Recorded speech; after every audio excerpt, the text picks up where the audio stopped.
Tingnan mo itong buntot ni Ariel kapag tinawag mo siya. Mangingisa yan, pero yung mukha niya parang nang-judge. Hi!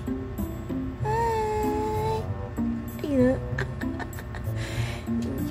Yung nakakaramdam siya ng excitement, pero yung mukha niya nonchalant. Hi! Ayan! Ayan. Antok pa yung baby? Antok pa yan, Ariel? Ariel!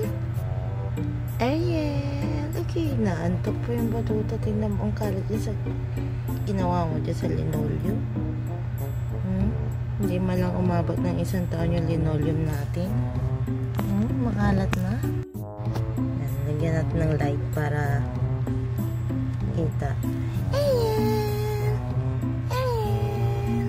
Ariel.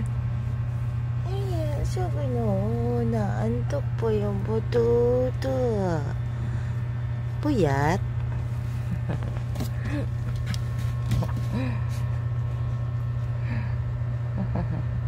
Love you. Lala, love you. Get mo talaga. Love you, Mimi. Ariel. Oh, nawala na excitement niya. Ay, sus, Ariel.